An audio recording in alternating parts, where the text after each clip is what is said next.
नमस्कार, मैं Priyadarshan Kumar civil service sports channel पे आपका स्वागत है। जैसा कि हम लोग जानते हैं कि प्रत्येक टॉपिक के समाप्ति के पश्चात उससे संबंधित जो भी प्रश्न बनते हैं उन प्रश्नों पर हम लोग विस्तार से चर्चा करते हैं। तो आज हम लोग संघ एवं इसका राज्य क्षेत्र टॉपिक से बनने वाले प्रश्नों पर चर्चा करेंगे, क्योंकि यह जो टॉपिक है हम लोगों का समाप्त हो चुका है। तो चलें अब हम लोग अपना जो है डिस्कशन शुरू करते हैं। हम लोग का पहला प्रश्न है, नए राज्य के गठन की शक्ति किसमें निहित होती है? ए संसद, बी राष्ट्रपति, सी मंत्रिपरिषद, डी राज्य पुनर्गठन आयोग। तो हमारा आंसर होगा ऑप्शन ए। आप देखें कि संविधान का अनुच्छेद 2 के तहत भारत संघ में नए राज्यों के प्रवेश या स्थापना का प्रावधान है, जबकि संविधान के अनुच्छेद 3 के तहत नए राज्यों के निर्माण और वर्तमान राज्यों के क्षेत्र, सीमा आदि में परिवर्तन करने की शक्ति जो है वह संसद के पास होती है। इसीलिए हमारा जो आंसर होगा वह ऑप्शन ए होगा, संसद। सेकंड क्वेश्चन है मेरा, निम्न में से कौन सा कथन सत्य है? भारत राज्यों का समूह है, भारत राज्यों का फेडरेशन है, ऑप्शन सी राज्यों का यूनियन है, और डी इनमें से कोई नहीं या फिर एक से अधिक। तो हमारा आंसर होगा ऑप्शन सी, क्योंकि संविधान का अनुच्छेद 1 देखें, वह कहता है कि भारत जो है वह राज्यों का संघ है। इसीलिए हमारा जो आंसर होगा वह ऑप्शन सी, राज्यों का यूनियन। अब हमारा नेक्स्ट क्वेश्चन है, भारत के संघ राज्यों में प्रशासन चलाया जाता है किसके द्वारा? उपराज्यपाल के द्वारा, प्रधानमंत्री के द्वारा, गृह मंत्री के द्वारा, राष्ट्रपति के द्वारा। तो हमारा आंसर होगा ऑप्शन डी, किसी भी केंद्र शासित प्रदेश का जो शासन होता है वह राष्ट्रपति के पास होता है, उनके द्वारा ही उपराज्यपाल के माध्यम से शासन चलाया जाता है। हमारा नेक्स्ट क्वेश्चन है, कथन ए भारत संघ नहीं है, कथन आर किसी भी राज्य का क्षेत्र, सीमा, नाम उसकी सहमति के बिना भी परिवर्तित करने की शक्ति संघीय संसद को है। अब चुनना है कि निम्न में से कौन सा उत्तर सही है। ऑप्शन ए कहता है ए और आर दोनों सही है और आर ए की सही व्याख्या है। ऑप्शन बी कहता है ए तथा आर दोनों सही है और आर ए की सही व्याख्या नहीं है। ऑप्शन सी कहता है ए सही है किंतु आर गलत है। ऑप्शन डी कहता है आर सही है किंतु ए गलत है। तो हमारा आंसर होगा ऑप्शन डी, क्योंकि अभी अभी मैंने बताया कि भारत जो है वह राज्यों का संघ है, यूनियन ऑफ स्टेट है। इसीलिए कथन ए जो है वह किसी भी स्थिति में सही नहीं होगा। कथन आर देखें, किसी भी राज्य, क्षेत्र, सीमा या नाम उसकी सहमति के बिना भी परिवर्तित करने की शक्ति संसद के पास होती है, बिल्कुल सही है। और इसका जो है संविधान के अनुच्छेद 3 में इस बात का जो है प्रावधान किया गया है। हमारा नेक्स्ट क्वेश्चन है, नए राज्यों के निर्माण के संबंध में कौन सा कथन सत्य है? इसे साधारण बहुमत द्वारा पारित किया जा सकता है। ऑप्शन बी, इसे पारित करने के लिए साधारण बहुमत के साथ साथ संबंधित राज्य का अनुसमर्थन लेना अनिवार्य है। ऑप्शन सी, इसे विशेष बहुमत द्वारा पारित किया जा सकता है। ऑप्शन डी, इसे पारित करने के लिए विशेष बहुमत के साथ ही संबंधित राज्य का अनुसमर्थन लेना अनिवार्य है। आप भी बनाएं, देखें कि आप सही कर पाते हैं कि नहीं। तो हमारा आंसर होगा ऑप्शन ए। नए राज्यों के निर्माण संबंधी जो विधेयक है उसे साधारण बहुमत द्वारा पारित किया जा सकता है। और बी देखिए ऑप्शन कहता है साधारण बहुमत के साथ ही संबंधित राज्य का अनुसमर्थन लेना अनिवार्य है। यह गलत है। यह इसलिए गलत है कि राज्य से सिर्फ सलाह ली जाती है। उस मतलब राज्य द्वारा दिए गए सलाह को मानना न मानना वह संसद के विवेक पर निर्भर करता है। इसलिए ये ऑप्शन गलत है। और ऑप्शन सी और डी कह रहा है विशेष बहुमत, ये ऐसे ही गलत है क्योंकि साधारण बहुमत द्वारा पारित किया जाता है। हमारा नेक्स्ट प्रश्न है यदि भारतीय संघ में एक नए राज्य का सृजन किया जाना है तो संविधान के किस अनुसूची में संशोधन करना अनिवार्य है? 5वीं अनुसूची में, तीसरी अनुसूची में, दूसरी अनुसूची में और डी पहली अनुसूची में। तो हमारा आंसर होगा ऑप्शन डी पहली अनुसूची में। देखें कि संविधान की प्रथम अनुसूची में राज्यों एवं उनके क्षेत्रों का विस्तार से विवरण मिलता है। अतः भारतीय संविधान में एक नए राज्य के सृजन हेतु इस अनुसूची में संशोधन करना अनिवार्य होगा। हमारा नेक्स्ट क्वेश्चन है कि भारत में कुल कितने संघ शासित प्रदेश हैं या राज्य हैं? Option A 7, option B 9, option C 8, option D 6। तो हमारा आंसर होगा ऑप्शन सी 8 हैं। और ये 8 कब हुआ? जब दादरा और नागर हवेली तथा दमन और दीव का एक दूसरे से विलय कर दिया गया। जब तक यह विलय नहीं था तब तक हमारे कुल केंद्र शासित प्रदेशों की संख्या 9 थी। हमारा नेक्स्ट क्वेश्चन है लोकसभा में केंद्र शासित प्रदेशों के लिए कितनी सीटें निर्धारित की गई हैं? Option A 25, option B 20, option C 22, option D 23। ध्यान रखिएगा यह जो प्रश्न है अक्सर सिविल सेवा में पूछा जाता है। तो हमारा आंसर होगा ऑप्शन बी 20। अब नए परिसीमन आयोग के बाद हो सकता है इसमें कुछ बदलाव आ सकता है जम्मू कश्मीर के संदर्भ में। अब हमारा नेक्स्ट क्वेश्चन है राज्य पुनर्गठन आयोग ने 1 नवंबर 1956 में भारत संघ को कितने राज्य तथा संघ शासित प्रदेशों में विभाजित किया था? ऑप्शन ए 14 राज्य एवं 8 संघ शासित प्रदेशों में, बी 17 राज्य एवं 6 संघ शासित प्रदेशों में, ऑप्शन सी 14 राज्य एवं 6 संघ शासित प्रदेशों में, ऑप्शन डी 17 राज्य एवं 8 संघ शासित प्रदेशों में। तो हमारा आंसर होगा ऑप्शन सी 14 राज्य और 6 केंद्र शासित प्रदेशों में। हमारा नेक्स्ट क्वेश्चन है कि सिक्किम को भारत का राज्य बनाया गया था। सिक्किम को भारत का राज्य बनाया गया था 30वें संविधान संशोधन के अंतर्गत, बी 35वें संविधान संशोधन के अंतर्गत, सी 32वें संविधान संशोधन के अंतर्गत और ऑप्शन डी 42 संविधान संशोधन के अंतर्गत।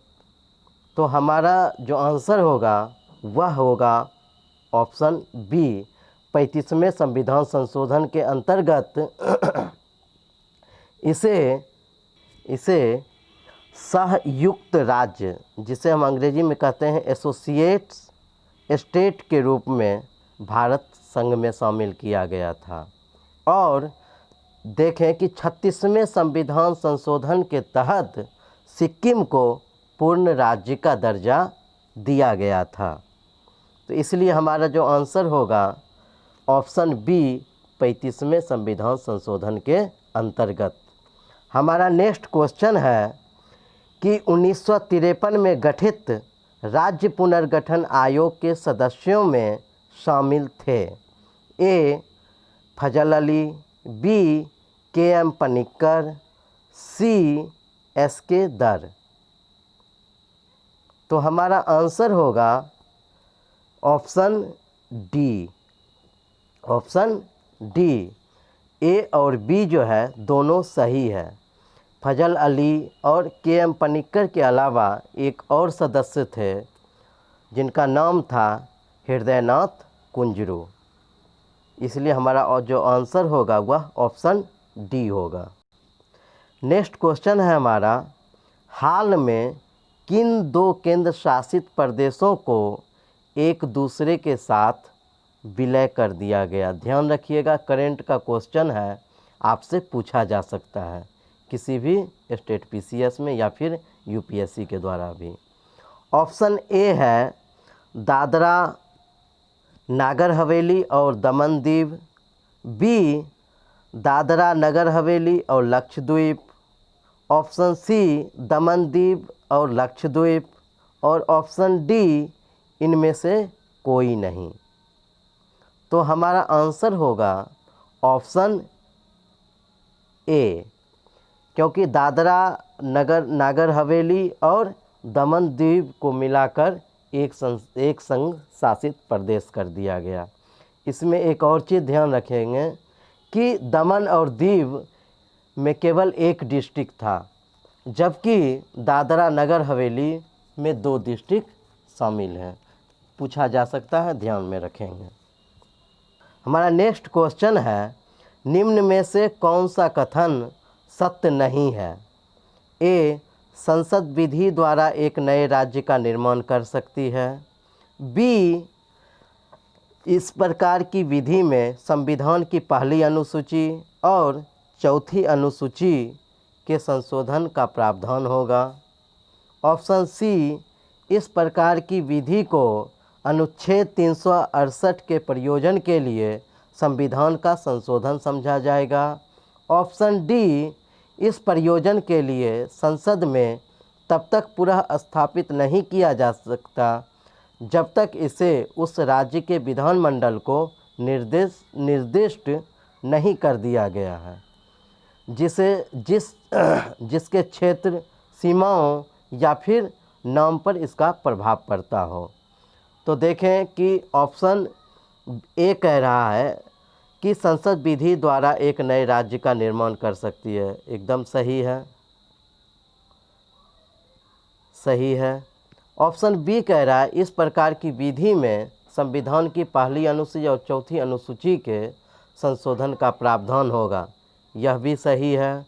और ऑप्शन सी कह रहा है कि इस प्रकार की विधि को अनुच्छेद 368 के प्रयोजनों के लिए संविधान संशोधन माना जाएगा, यह ऑप्शन गलत है, क्योंकि हमारा जो संविधान का अनुच्छेद 4(2) कहता है कि इस प्रकार का जो ये कानून होगा, विधेयक होगा, उस पर अनुच्छेद 368 के तहत संशोधन नहीं माना जाएगा। ऑप्शन डी कहता है कि इस प्रयोजन के लिए संसद में तब तक पुनः स्थापित नहीं किया जा सकता जब तक इसे उस राज्य के विधानमंडल को निर्दिष्ट नहीं कर दिया गया है, जिसके क्षेत्र सीमाओं या नाम पर इसका प्रभाव पड़ता है, यह भी सही है। तो पूछ रहा है कौन सत्य नहीं है, तो ऑप्शन सी जो है वह सत्य नहीं है। हमारा नेक्स्ट क्वेश्चन है कि निम्न में से कौन सा कथन सत्य है? छत्तीसगढ़ का निर्माण 1 नवंबर 2000 को हुआ था, ऑप्शन बी झारखंड का निर्माण 15 नवंबर 2000 को हुआ था, ऑप्शन सी उत्तराखंड का निर्माण 10 नवंबर 2000 को हुआ था, और ऑप्शन डी ए और बी दोनों सही है। तो देखें कि ऑप्शन ए भी सही है। 1 नवंबर 2000 को छत्तीसगढ़ का निर्माण हुआ। किससे काटकर? तो मध्य प्रदेश से अलग करके। ऑप्शन बी कहता है झारखंड का निर्माण 15 नवंबर 2000 को हुआ था। यह भी सही है। और ऑप्शन सी कह रहा है कि उत्तराखंड का निर्माण 10 नवंबर 2000 को हुआ था। यह गलत है। 10 को नहीं बल्कि 9 नवंबर 2000 को हुआ था। इसलिए हमारा जो आंसर होगा वह आंसर डी होगा। ए और बी दोनों सही है। नेक्स्ट क्वेश्चन कहता है कि नए राज्यों के निर्माण, क्षेत्र, नाम एवं सीमाओं में परिवर्तन करने संबंधी विधेयक के संदर्भ में निम्न में से कौन सा कथन सत्य है? ए, इसे राष्ट्रपति की अनुमति के बिना संसद में पुनः स्थापित नहीं किया जा सकता। ऑप्शन बी, इसे पुनर्विचार हेतु राष्ट्रपति वापस भेज सकता है।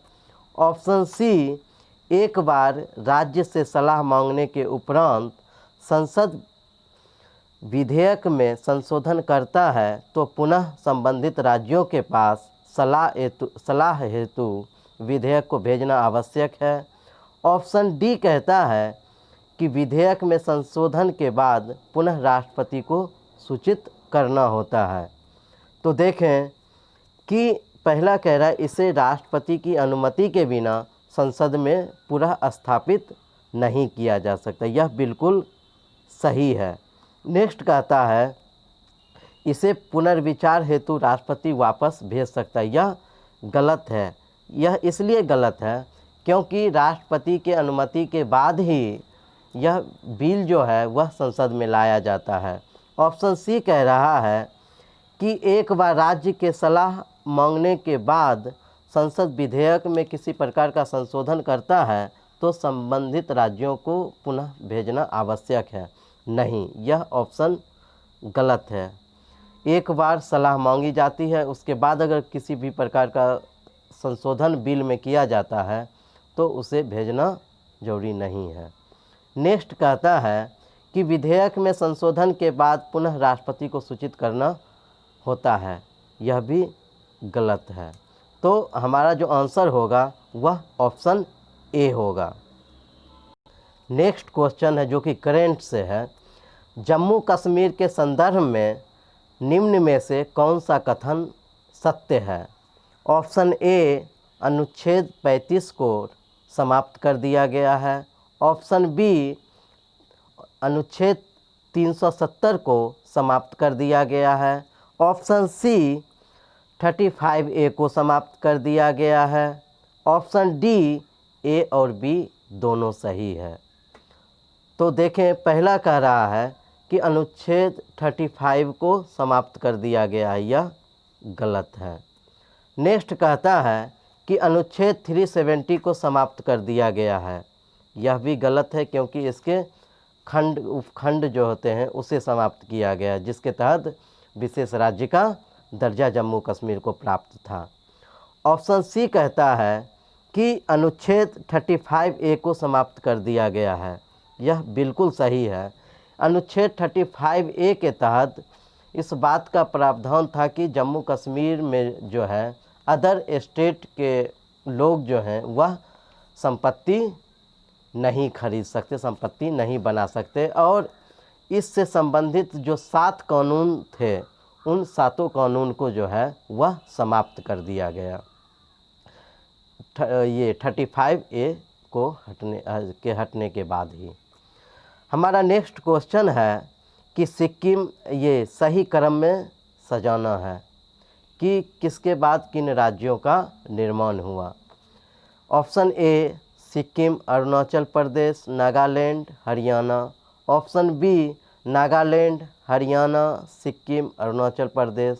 Option C, Sikkim, Haryana, Nagaland, Arunachal Pradesh. Option D, Nagaland, Haryana, Sikkim, Haryana.